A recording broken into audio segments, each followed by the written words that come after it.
Welcome back. We are doing Guild Wars 2. We are doing Living World Season 4. We are doing the first chapter. So this picks up a day or two, it feels like, after we defeat Balthazar, and now it's a Kralkatork problem. We're going to visit the desert, going back to Amnoon, we're checking in on Ritlock and everybody, and it's like, bam, have some Branded. Brandon's attack at the city. So that's where we start with this. Right into it. Right into the Kralkatork problem. So that was good. And if we remember, poor sweet baby Arine got stuck in the transfer of power when Balthazar and Kralkatork were fighting, and Balthazar died, and then poor baby Arine was stuck in the middle of that. So it's a whole thing.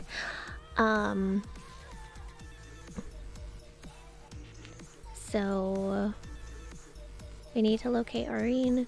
We need to get a handle on this Kralkatork problem. Like, we need to establish what we're gonna do, because apparently, killing the Elder Dragons is bad. It upsets the balance. And now we've also killed a god, and now Kralkatork has all of this power. He's got his power. He was already a problem to begin with. He's got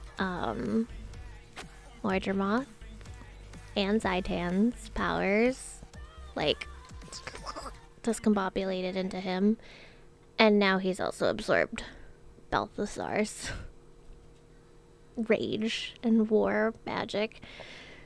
So it's a problem.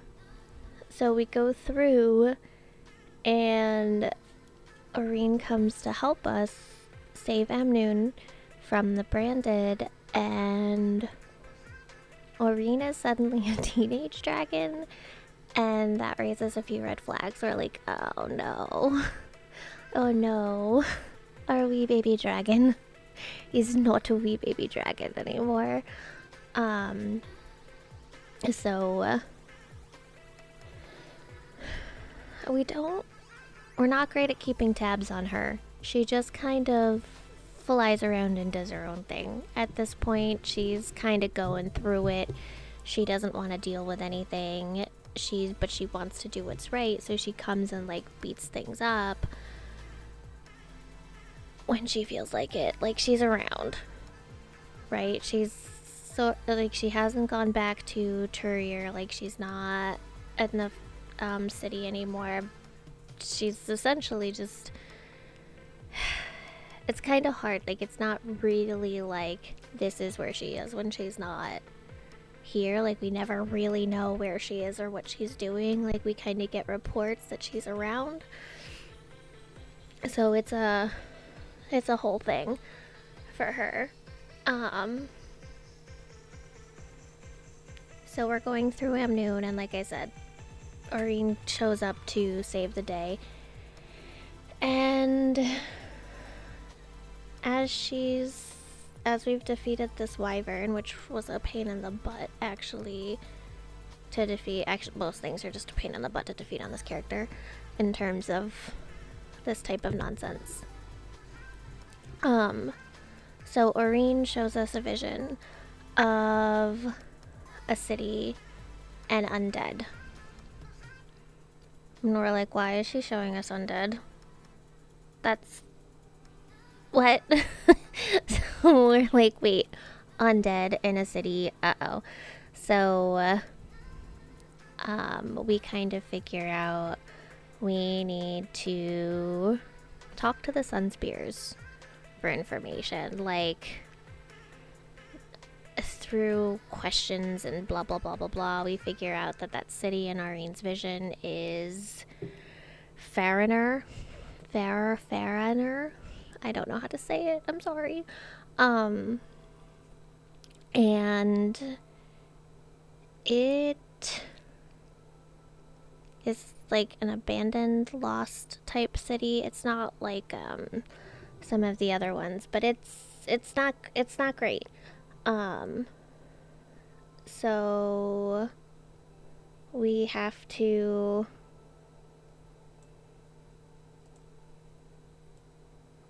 go through and find the location for that now, and the only way to do that is, like I said, the spear marshals.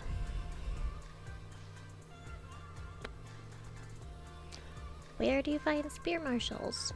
Let's go to the domain of Istan.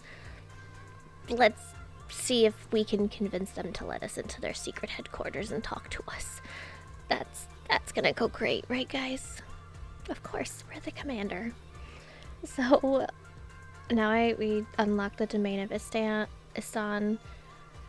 We make it to this whole mess of an area.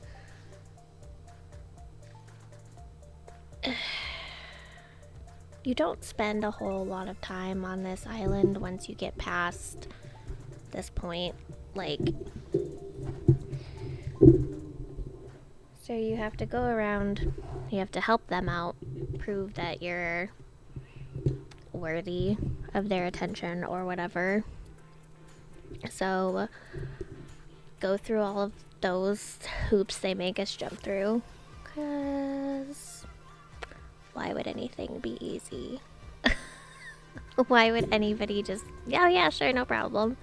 No, go complete the heart mission or whatever it is I had to do so that this person would talk to me, so then they would tell me that I could talk to this person so that they would let me into the secret place.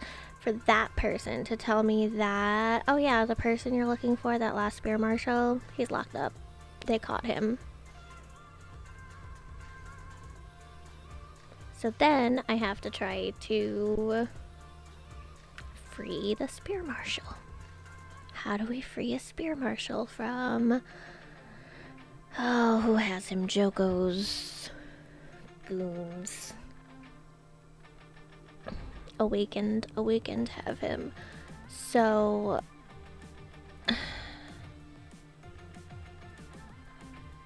in order to get into the prison, we work with the Corsair who had initially turned him in for the bounty, and we're like, okay, turn me in for my bounty, because obviously I have a bounty on my head.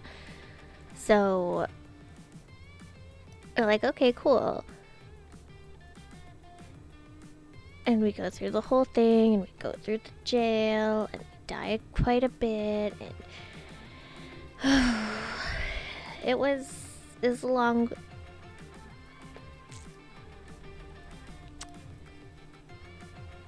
It's a long way to get there.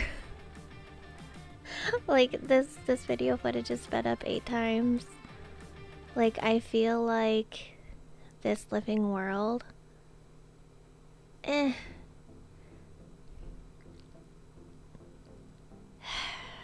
the first couple of parts of this living world, the parts that deal with the Awakened and Joko more than Kralkator, kind of like lose my interest. I'm kind of over the Awakened, and I don't, it's a pain in the butt. Like, Joko was supposed to be stuck in the mists, and we find out in this episode he got out of the mists and is causing chaos.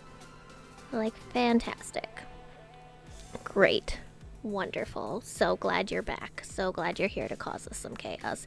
He's trying to take credit for the shit we did with, like, Balthazar's downfall, and, like, Joko's an interesting individual. We'll get more into that in, like, part 2 or 3. So this is all about getting the Spear Marshal free. We go through all of this. We have to talk to an Awakened Spear Marshal, fight the awakened Spear Marshal for his coin so that we could prove the Corsair or some. It's so convoluted. Like, it gets so. Like, it all makes sense, like, in the context of the story, like, sure. And this Corsair that she ends up helping us, like, she actually comes in handy for quite a few things throughout this whole living world. Like, she ends up being a valuable resource, but it's just the whole, like, getting there. And I get it, it's all the setup. Like, the whole episode 1 is the whole setup, and we have to tie up the loose ends, right? Like, Joko and Kralkatorrik are the loose ends at this point after Path of Fire. You've got Joko, who is supposed to be stuck and trapped in the mists, that got out. We have to deal with that problem. He is now pissy. Okay, great. And then we've got Kralkatorrik causing problems. So Joko we were gonna deal with Kralkatorrik. Like, we were just gonna ignore Joko for the most part and be like, no, we're focusing on Irene, we're focusing on Kralkatorrik, like, get out of here, Joko. No, he puts himself front and center. He kidnaps Taimi. Like, it's pretty unanimous that Taimi is, like, a child, even though she's helped save the world multiple points. I feel like it just has something to do with Asuran and how they age. Like, that's where we're at this point. It's just the Asurans age differently, apparently. So he kidnaps Taimi and forces her to open portals in Tyria, so he can send all of his awakened buffoons to Tyria. Because why would he just... He hasn't even conquered all of Alona yet, and he's spreading his wings and flying away. No, actually, he was just pissed at us, and he knew we were from Tyria, so he was like, alright, fuck you. This is literally like his whole thought process. Trying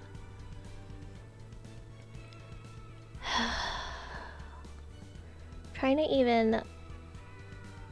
Because we're still on this bunny thing. I thought we were past this point at this part in the video, but apparently not. One of the things, you had to collect a bunch of ingredients for the grog. I think this is for the grog at this point. In order to make it more successful to sneak out of Joko's prison thing, we're gonna make some grog. So we have to find all of the most random ingredients on the planet, and one of these great ingredients is naturally impossible for me to get to because I'm terrible. But I was like, no, this is possible, this is doable. Like, there's no way, shape, or form I have to have a Griffin or Skyscale to do this. Like, this is not a thing. It has to be doable with what I've got. I bullied it, especially with my bunny, especially as soon as I got that high jump for my bunny. I bully the terrain. I'm like, oh, it's a mountain, I don't care, I'm going over the mountain with my bunny.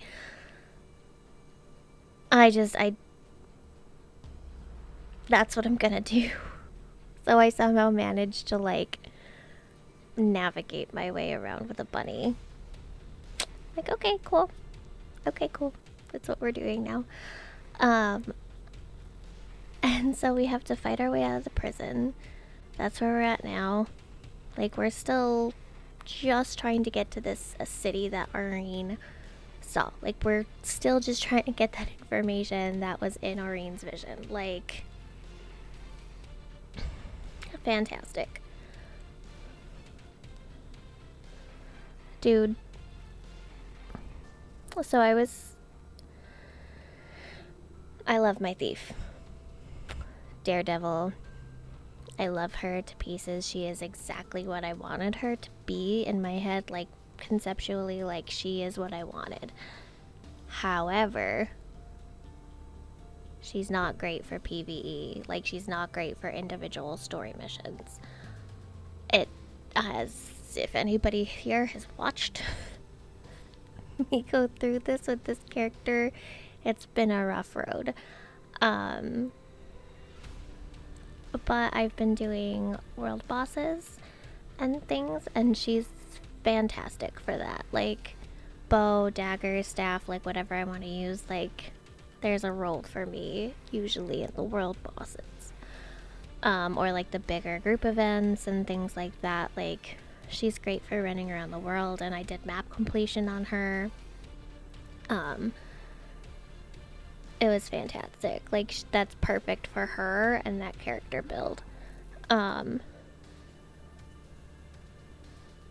So it was after this episode, I really started to play around more with some of my other characters that I have.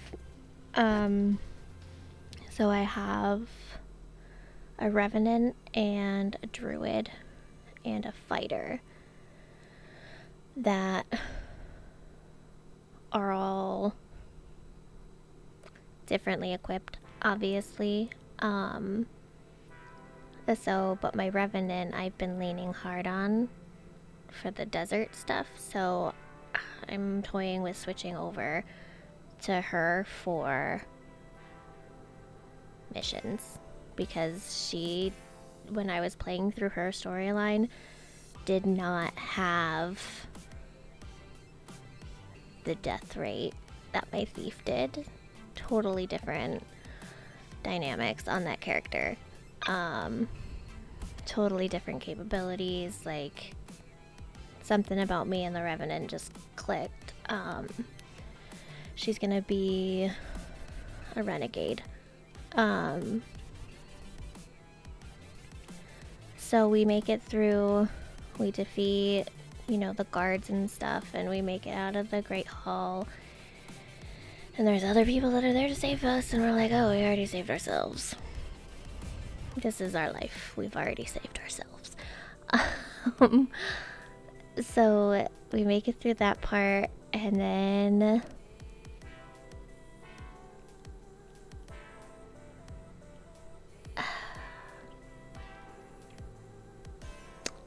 then we can go to the city. Foreigner.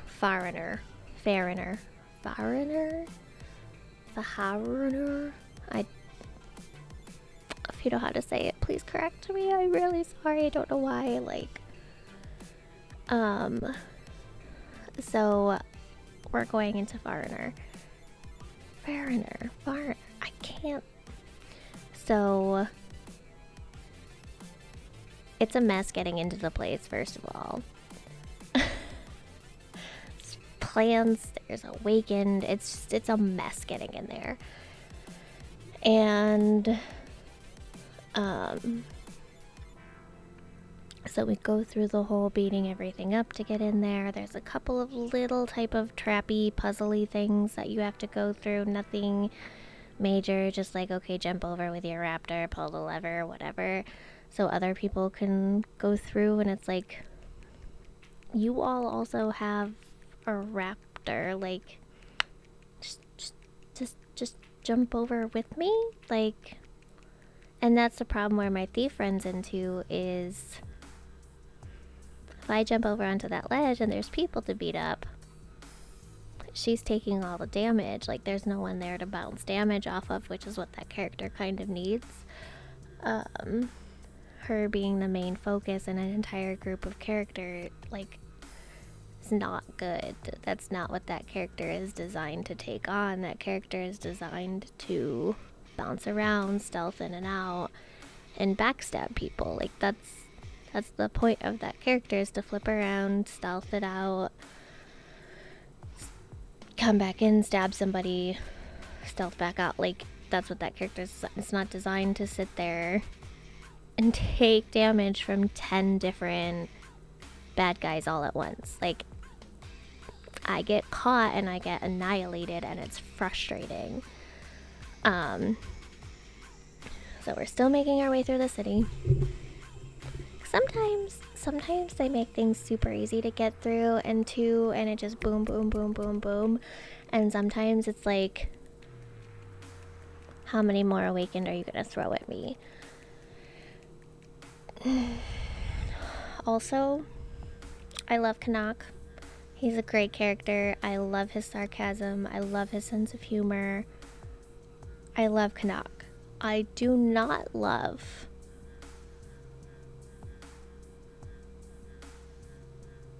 the amount of time it takes for him to set off explosives.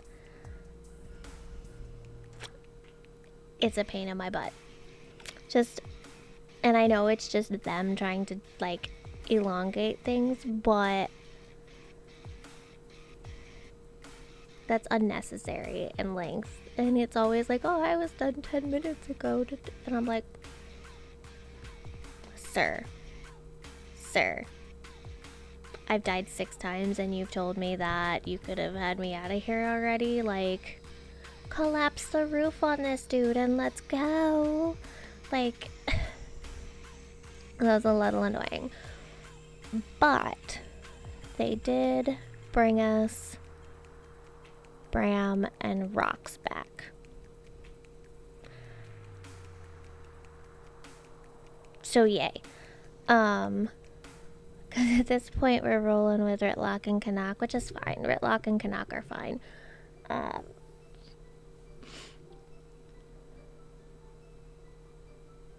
But now we get Bram and Rox back, and they're kind of like, oh yeah, like, there's awakened flooding into Tyria. Like, we kind of had to come and see what it was all about. Like, we couldn't just ignore it. So they coincidentally made it. I don't know why we had to go through all of that nonsense for finding the spear marshal and everything, and they just show up, collapse the roof in on us. Like, it's fine. So then we finally make it to, like, the last room of this place. And sure enough, Joko's like, yep, I kidnapped Taimi. She's opening up the Asuran gates for me to send all of my bad guys through. Oh, and by the way, we've rigged Scruffy so that Tom is gonna die. Like, that... Like, excuse me? So now Bram is pissed. So Bram and I are trying to fight Scruffy with Taimi stuck inside, and the whole time Taimi's like, okay, I've only got like 40% oxygen left, guys. Like you guys can save me anytime now.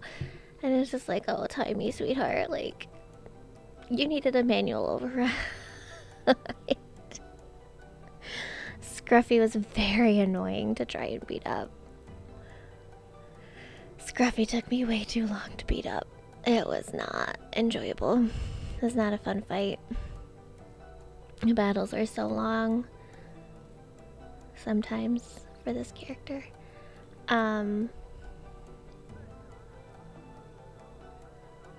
So that's kind of like...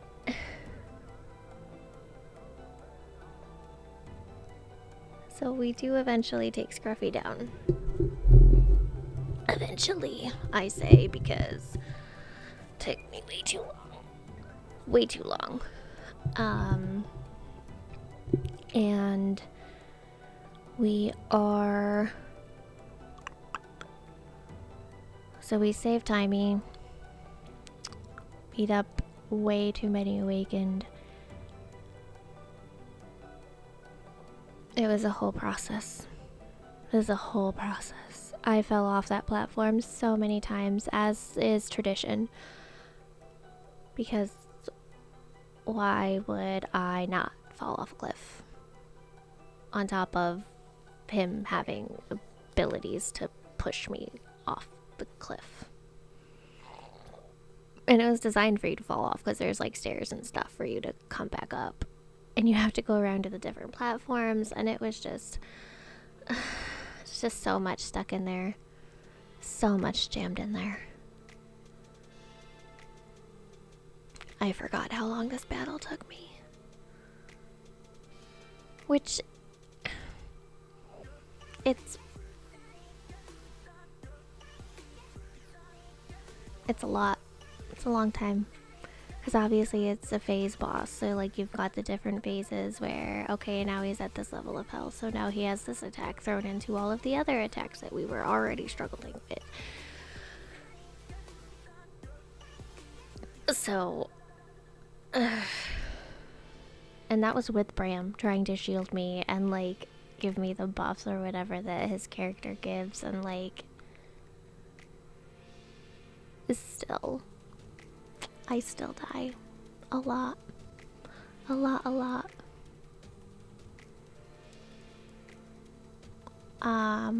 So yeah. So when we get Tammy out, like I said, we get Tammy out eventually. It's a slow going process. And then we have to regroup and figure out what our next step is, because obviously we have to stop Joko. We have to stop Joko. Because he decided he is more important than stopping Kralkatorrik. And we haven't seen Aureen since like the beginning. So like, I gotta check on her and see if she's okay. And like, we never really covered where Keith is. Like, I think we saw Keith or heard from Keith in Path of Fire about Aureen leaving the egg chamber, but I really expected Keith to come to the desert. And like, what, like, Keith loved Aureen, like she loved Glint's egg, like she cared for it while I was off doing commander things. Like, I'm really surprised that we haven't seen her. Like, I really would have expected her to be a much bigger part in some of this at this point, but we might see her later. I mean, because right now, like, her story just doesn't feel wrapped up or concluded. Like, we definitely have to touch base with what she's doing. Right? And I think Casimir was tracking Kralkatorrik while we were going off on the Joko thing. Like, I think Ritlock and Kanat came with me to track Joko, and Casimir was off doing Casimir things. And I think Marjorie was with her. But that is our Living World first episode. So I'll see you guys in the next one. Have a great day. Bye, guys.